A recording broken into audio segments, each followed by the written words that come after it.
This is the Big O Show. This is the Big O Show. Here, there you go. How you doing, baby? You doing good?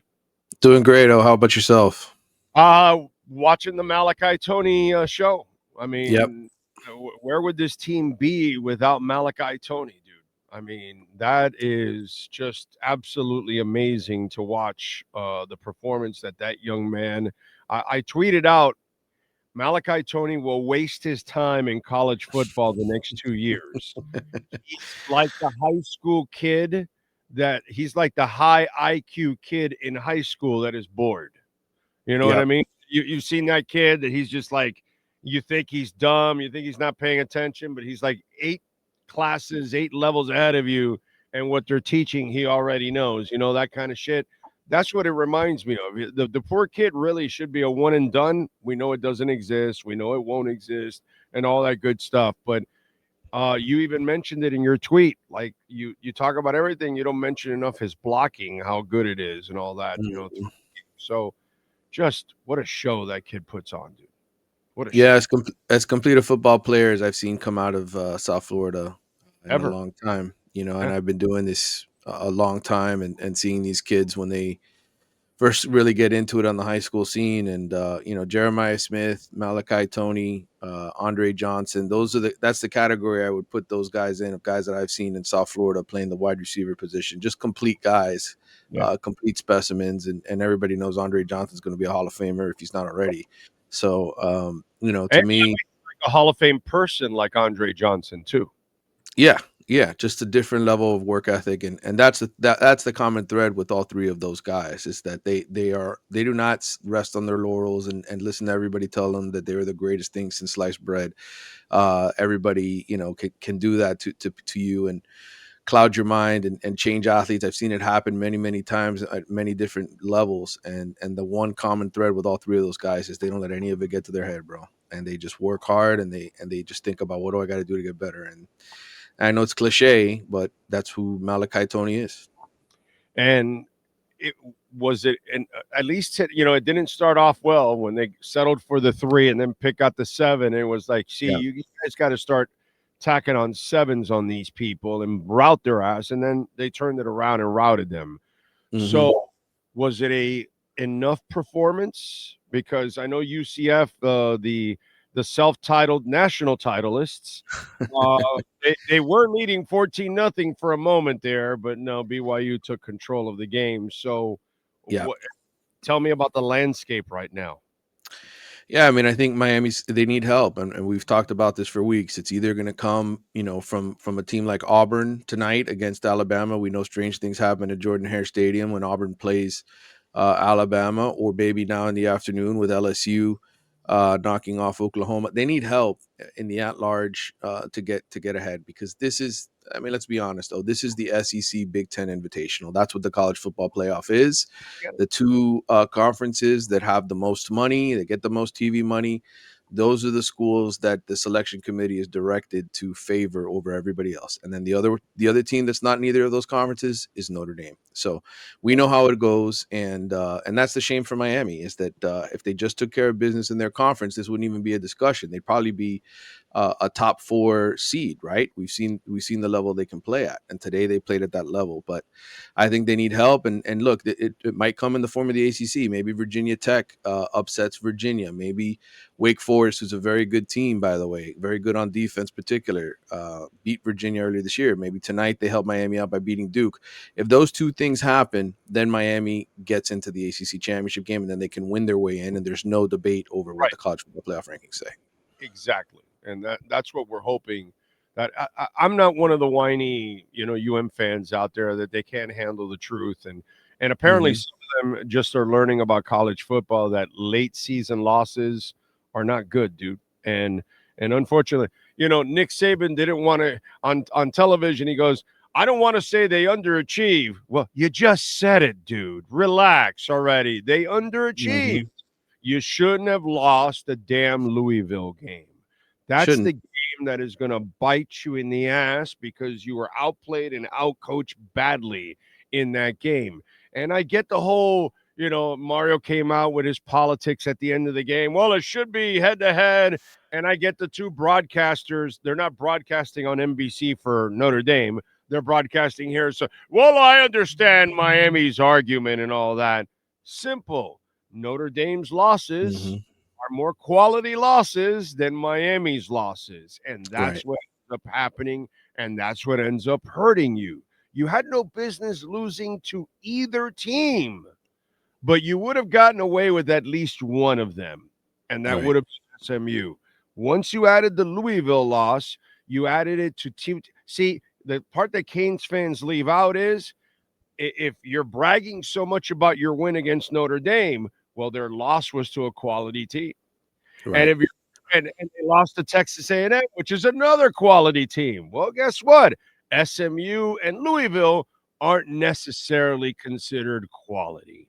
So that's your Yeah. problem there, and they just can't handle it, unfortunately. But it is what it is. And I like the back end of your answer. Let's hope they're able to at least sneak into the ACC championship game so they can at least prove themselves there. And then that's it. And that's all Yeah. you need. That's true. And I want the listeners to understand something. I did pick Miami to lose this game. I thought that they would be unprepared for the moment because whenever they go on the road, they don't play the same way. It's cold, all those other factors. And you know what? Credit to Miami. They proved me wrong and they played their asses off. And this was the kind of team that you want to see Miami play like every single week. The problem is under Cristobal, in the time that he's been here, he hasn't been able to get the same team to show up for every single game. And that's why they missed the college football playoff last year, because they were in prime position last year. And then they were up 21-0 and completely shit the bed at Syracuse. They had an So all it is what it is. And look, I don't think Notre Dame is better than Miami, like by a lot or even analytics or anything else. Miami played them and beat them on their home field. So if they played tomorrow, who knows what would happen. But my point is, the committee feels that way, right? And that's the facts. I'm just laying out the facts for you. The bottom line is the SEC and Big Ten Manny, are hold on. always going to get the benefit of the doubt. That's the history of college football. You Yep. lose later in the season, it will hurt you. And, a lot of those Canes fans that are whiny little bitches, they didn't live the fact when we saw them lose to Florida State early in the season. We talked about it in our regular segment that Yep.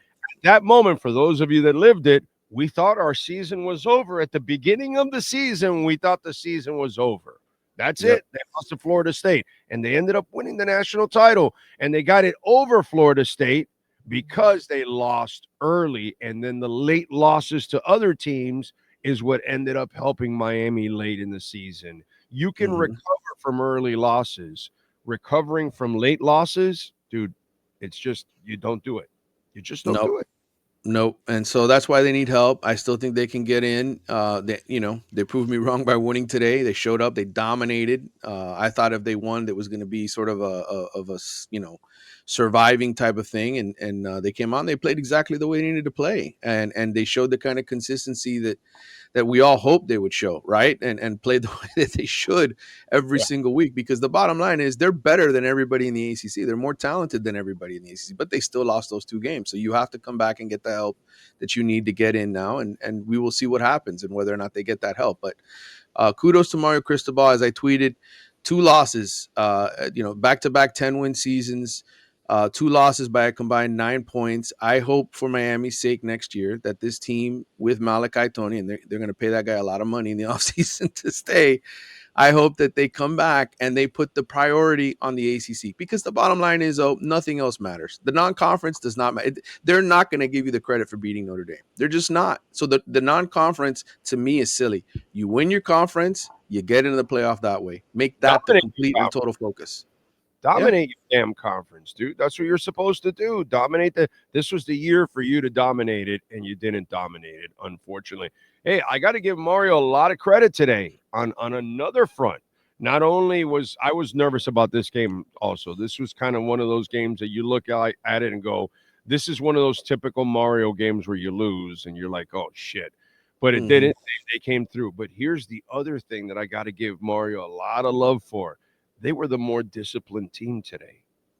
Yeah, it was funny to see the other team getting the stupid penalties, right? Because it always seems to be Miami that gets the unsportsmanlike or the late hit or something that really hurts them. And Pitt, really assisted today in that opening drive of the third quarter with 2 of those.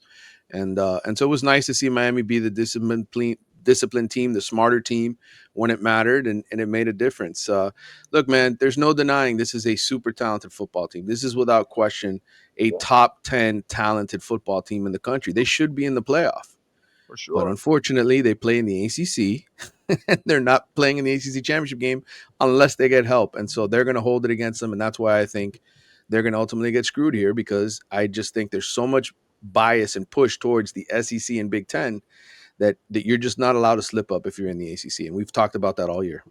Yeah. I mean, it's crazy. All right. So we await the ending of all of this. So either we find out they're in the ACC championship game or they're headed to a mediocre bowl. Is that kind of the Yeah, I think the Gator Bowl. I think the Gator Bowl would probably be their destination. They'll probably end up playing Vanderbilt or another team that just gets left out of consideration. But I'm hoping. Listen, man, I think there's a chance. I think Virginia Tech can pull the upset against Virginia. Virginia has not been a dominant team. They almost lost at home to Washington State. They did lose to NC State, who Miami obviously creamed a couple weeks ago. So they're a very beatable team. bad? But Valtech is bad. They are, but this is a rivalry game, and that's why. Like even Auburn could knock off Alabama today. Alabama does not run the football well. Auburn has a good enough defense. They've got playmakers at wide receiver. So who knows? All of that. I'll go with that one. But the problem with Valtech, see, where I was disappointed with the Canes last week was you knew they can't pass. You knew they're one-dimensional, and they still ran 200 yards on your ass. So that was the part that bothered me a little bit about that game. But that's the thing. I think Virginia will be at least smart enough to know, hey, these guys can only run. They can't pass the ball. So let's, do a no. But I like your Auburn upsetting Alabama in the Iron Bowl. That is always a possibility, dude. No matter how Auburn can be really shitty for that game, that who knows? Emotions carry. Yeah, and DJ Durkin, who's the interim coach, is trying to impress them, especially since there's so many coach openings, and they may not end up getting who they want, which is the Tulane coach who could be headed to Florida. So we'll see what happens here. Are you shocked this Tulane afternoon. going to LSU? No, not at all. I think I pretty much thought that was going to happen the moment the LSU job opened, that they would go hard after him. And once we started hearing about his family looking at houses in Baton Rouge and Gainesville the last couple of weeks, it seemed inevitable that was going to happen. So, look, Mississippi, he's done a phenomenal job there for, double-digit win seasons in the last 5 years. He's getting them to the playoff this year, but there is this idea that if you go to LSU, you have the best of both worlds. You can get all the recruits you want in the state of Louisiana and many in the Southeast. And then on top of that, Lane is really good at the transfer portal. He's good at identifying guys and getting them. I mean, this Trinidad Chambliss kid was at Ferris State last year, and he's come in and played like a Heisman Trophy winner at quarterback for them. So I just think they've done really well. All right, man. Good performance by the Canes. Now we got to sit back and hope they could get it done. What do you got going on in the Athletics so folks can check you out? Yeah, a ton of coverage, obviously, from the playoff. I'll be writing a column probably for Tuesday or after Tuesday, depending on what happens with the CFP committee. But I've tried to help Miami's cause as much as I can on social media, pointing out the fact that Texas, who everybody thinks could potentially leapfrog their way into the SEC, not the SEC championship, but the SEC picture of the college football playoff picture, lost to Florida. They also had a tough game against Kentucky. Kentucky today got absolutely shredded by Louisville. So trying to do my part for Miami's, purposes of, getting into the playoff and not getting screwed by the SEC. But listen, man, it's the SEC Big Ten Invitational, and that's how I expect things to play out because that's just the way it is. Right. And just like I know when Notre Dame's in the mix, this is what's going to end up happening a lot of times too. You know what I'm saying? But by the way, going back to this, I thought Arch Manning sucked. I thought it was like a complete bust and it was a waste and all that. Didn't they give up on the kid like after week 2 already? Like, well, what happened all of a sudden? I mean, no patience or something? You don't want to give the young man some time to kind of figure things out. I don't think people realize that he didn't come from a level of high school like he was playing like Northwestern and Don Bosco and shit every week. His level was pretty low, and So it was one of those things that it was going to take him a little bit, but, you got to give the kid some time. And he had a pretty gritty performance yesterday, dude.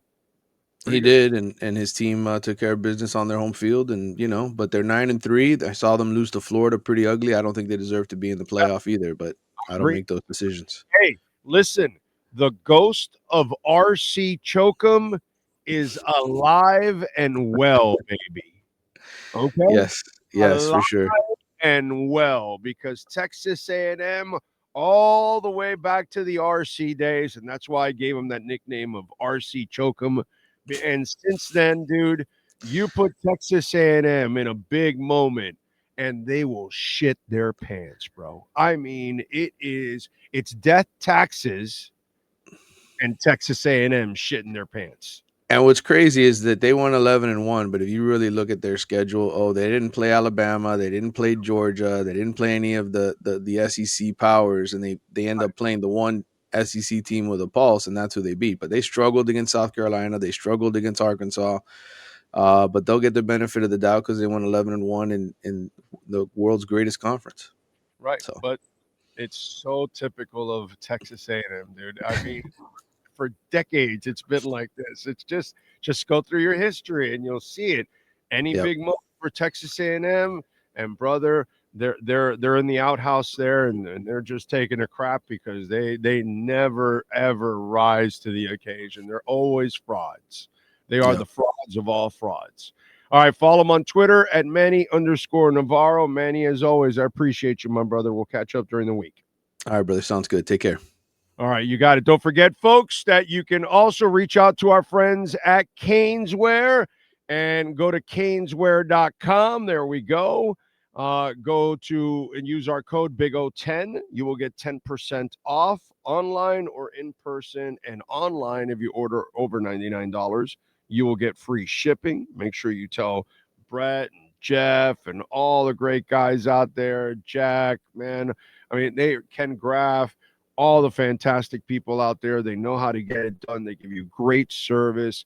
They've got anything and everything with the Canes logo on it. They've got Dolphins gear, Panthers gear, Miami Heat gear, InterMiami gear, and you can get 10% off using our code BIGO10.